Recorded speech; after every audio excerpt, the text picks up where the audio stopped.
Welcome to Hammond Elementary School. I'm Kimberlyn Pratisi, the principal, and I'm delighted that you are willing to serve as a volunteer this year. This presentation pertains to volunteer training, which is mandatory at HES. Our theme for the year is Sail into Learning, and we look forward to having you be involved in our journey as we work towards giving every student a quality education at HES. What is a volunteer? Whether you volunteer in a school, a religious organization, or a nonprofit, we believe this acrostic poem pertains to you. Please take a moment to read.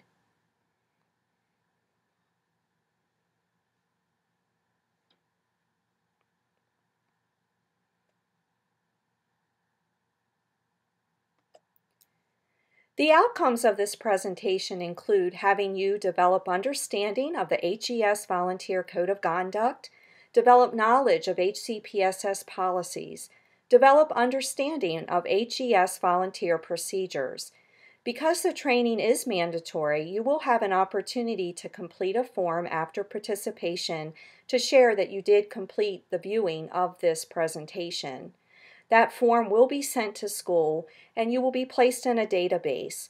We are trying to have all our volunteers trained by January 1st, 2015 this year. The structure of our volunteer program exists as shared in the bullets. We do have a school-wide coordinator, Mrs. Carrie Uxtons, who also serves as our PTA president. Each grade level has a coordinator, and within that grade level there are room parents, classroom volunteers, field trip volunteers, at-home volunteers, and PTA and special event volunteers. HES does have a volunteer code of conduct, which includes, first of all, attitude. The attitude that you bring to school when working with the children and the staff is very important. First of all, you're serving as a role model, and it does demonstrate to children that volunteering is important. The attitude also is important in working with staff. We realize that sometimes there may be tasks that you're asked to complete that aren't necessarily a preference. For example, if you enjoy working with children, sometimes we may need you to do those clerical type tasks. And although they're not preferred, please know that they're extremely important, and the attitude that you bring in accepting that task can go a long way in supporting that staff member who's preparing for instruction for the children. Behavior. Again, as a volunteer, you're a good role model for the students for behavior. We do celebrate and recognize children through our PBIS program, which is recognizing being respectful, responsible, and ready to learn. So please demonstrate those behaviors and feel welcome to point out and praise our students specifically when you see them demonstrating the behavior as well. You can even share with a teacher or a staff member, and they will provide that child with a Tuffy ticket recognizing which of the 3 R's that was followed. Also, please come dressed appropriately for the staff at task and at hand. So for example, if you're coming for field day, it would be very appropriately to wear tennis shoes and more casual clothing. Likewise, if you're in the art room, we would want you to wear clothing that would be able to have you access materials. Please also just be aware of our code of conduct as far as the dress code for students, and we would ask you to follow some of those things too, as well as what you may be wearing displayed on the t-shirts or the type of clothing that you're wearing that may be revealing. Dependability. This is extremely important as the staff members do rely on you as they make their daily plans each week. If you're completing a clerical task, those materials may be used even that day or within a few days of you volunteering. If you're working with a small group or an individual student, again, the teacher or the staff member may be planning for that very day, obviously, that you are there. And if you're not there, that does require an adjustment of plans. So please, being dependable is extremely important. We do realize there are emergencies at times, and if this is the case, please call the office immediately so that message can be related to the staff members so they know that you won't be there to be able to support that day. Communication. You will always work under the direction and supervision of a teacher or staff member, and please just know that that's a very professional, coveted relationship, and we just request that mutual respect be displayed on both parts, even in a time where you may be questioning or uncertain of exactly why the decision was made for you to do a certain activity or task for that staff member. Confidentiality. This is extremely important. Coming to volunteer is something that is very supportive and helpful to the school, but we also look at it as a privilege to be able to come in and work with students. And when you're doing that work, you may be there and observe academic performance of students, and you may see some social, emotional, and behavior aspects of a child as you are there. And we always ask our volunteers to keep that information in confidence, and going out into community and sharing some of the observations that you make can be very hurtful, not only to an individual child but to their family. When going out into the community, just consider if it was your child and if there may have been a moment that they were not at their very best, and if a volunteer went out and shared that with your neighbors or with your community members, how that may impact you and make you feel as a parent. So again, please respect this and really, covet and be thankful for that opportunity to come in and just treat that confidential information very gingerly. If you have any suggestions, matters of concern, or questions as you're working with the children, please take note of that. And we do encourage you to share that with the teacher, because that can be very beneficial as the teacher plans ahead. But again, please do that in a way that is very confidential and also considerate of developing a mutually agreed upon time with the staff member to review that information. Respectful actions at HES on part of our volunteers. First of all, please always sign in and sign out in the office with our new computer system that monitors volunteers and visitors to the building, and wear the badge that that system will give you. Additionally, please leave younger children at home. We love children. As educators, we're in the business of children, and we certainly enjoy seeing the students. But HCPS policy does prevent younger children from being in the building during times when you are volunteering and you're making that commitment to be there first and foremost for the school and the staff member at that time. Please know there are opportunities for younger children to come to PTA events, concerts, and those kinds of special activities, so they will be available to be welcomed and to attend some of those events. The other piece is to please turn off your cell phone or put that on vibrate when you come into the building, and we would ask that phone calls and texting not occur within our hallways or within the classrooms or within the time that you're working with the children. If there is an emergency, which we respect and understand, please kindly take your phone either to a nearby restroom to make that text or take that call, or you may also leave the building and come back in. Just please do that through the main lobby door. If you have a medical issue that requires you to have snacks with you, we absolutely respect that. Please feel comfortable bringing them. All our volunteers are welcome to have water bottles in the classroom. We do ask, though, that just snacks for other than medical concerns not be brought out into the classroom areas. This is due to allergies that students have, as well as our new health policies and procedures.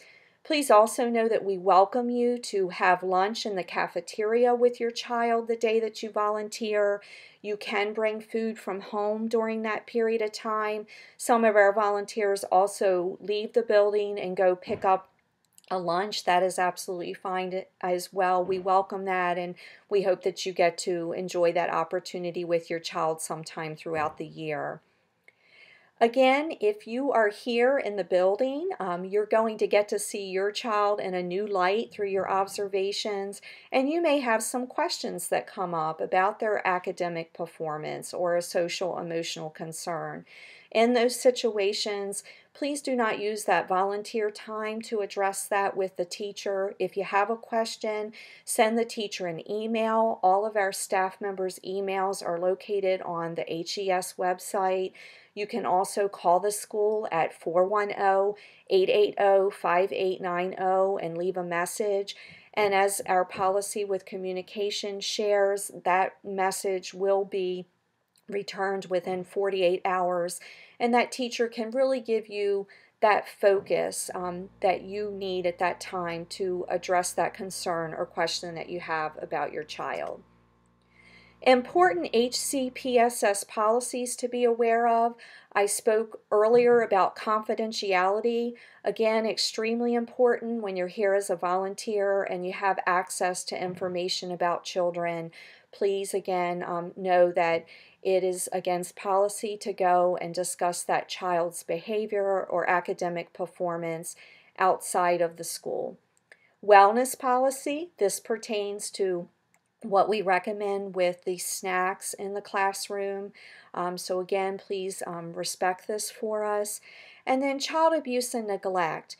This situation can often be brought up as you develop relationships with children. We know that in volunteering, some of you will come frequently and you'll get to know children. They love to have you in the building, and as that relationship forms, you may learn more about their interest, and they may open up and share more with you about even their personal lives and things that happen at home and things that their family does together. When this starts to happen, just be aware of any kind of suspected abuse that may be occurring for that child. And abuse is categorized into physical, sexual, or emotional. So for example, if you're working with a child and you notice that there's some scratches or bite marks or bruises, or if the child makes a comment about someone in the family or someone in the neighborhood that's physically harming them, this could be a situation where there is physical abuse. For sexual abuse, if the child makes any kind of inappropriate comments that are sexual in nature, especially knowing that this would not match the age level of the child, this again could be a trigger that there could be a suspected sexual abuse happening. If they make any comments to you about someone touching them inappropriately and any, what we refer to as the bathing suit area, this again could be another warning sign. Emotional abuse pertains to those kinds of comments that may be made to a child, telling them that they're dumb, they're stupid, they can't learn anything, that they'll never amount to anything.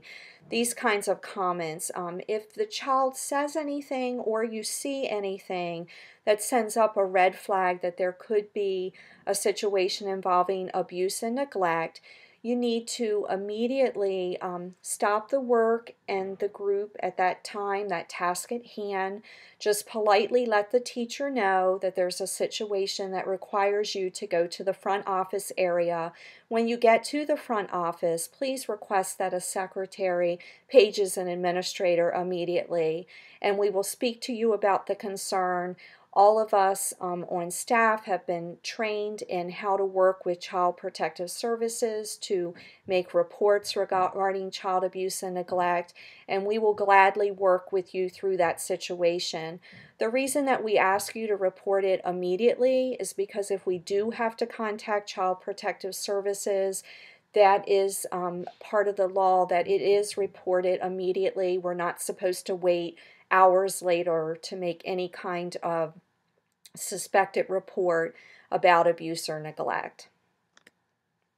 Our civility policy, that pertains to interactions, which can involve parent-staff, staff-parent, student-parent volunteer, parent-volunteer-student, all of those different relationships that build as we have volunteers in our building.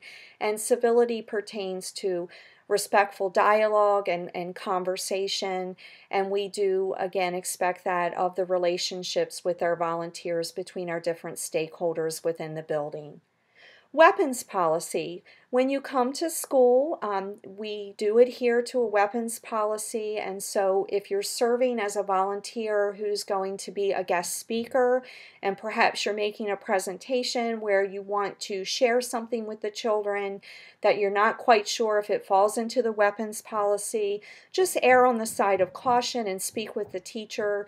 This can sometimes happen during presentations where people are bringing in artifacts that pertain to studies that the children are having with war or historical kinds of events, things like bows and arrows or maybe models of guns or bullets, those kinds of things. Additionally, what sometimes can happen is we have volunteers that might carry pocket knives within their purses or their pockets or other areas. Pocket knives are considered weapons and they can't be brought into the building. If you are a law enforcement official, you are permitted by licensure to carry weapons, and we do respect and understand that. Likewise, as you're volunteering, you may have a child that reports to you that they have a weapon in their backpack or in their pocket. They may share with you that they have an access to a weapon at home. If you hear any comments like this, please kindly report that immediately to the staff member that you're assigned to at that time, and they will get appropriate assistance in addressing the matter. Field trips. We appreciate our volunteers, and we could not hold field trips without you. And based on the facilities that the students are visiting, that determines the number of volunteers that we can bring as well as the role of the volunteer. When you are volunteering on a field trip, please kindly sign in and enter the building just like you would if you were a daily or weekly or monthly volunteer. Use that sign in and sign out system and wear that badge for us. So at this time, I've been able to share a lot of information with you. If you have any questions, please kindly jot them down. You may refer them to the classroom teacher, but if there are any questions that the classroom teacher cannot respond to, you're very welcome to contact myself, again, Kimberlyn Pertese, principal, or Lisa Cherapika, our assistant principal, by email or by school phone to ask those questions that you may have. We'd also like to encourage you to mark your calendars for June 5th, 2015. That will be our annual volunteer luncheon. It's a special time where staff enjoys just reaching out and demonstrating and showing our appreciation for all the support that you've provided throughout the year.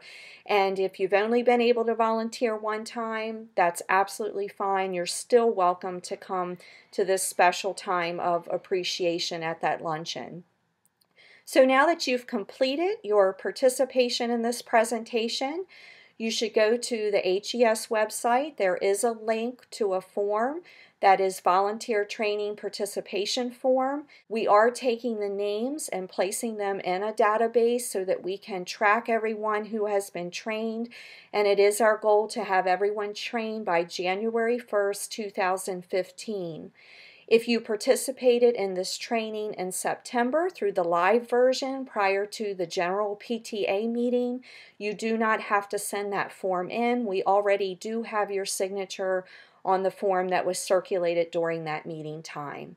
So again, thank you so very much. I look forward to visiting classrooms and getting to say hello to many of you as you work to support our students, and also just want to put a plug in to the many thanks to all of those at-home volunteers who have created so many learning materials even over the summer months to support our students in the classroom. It's a pleasure to have your partnership.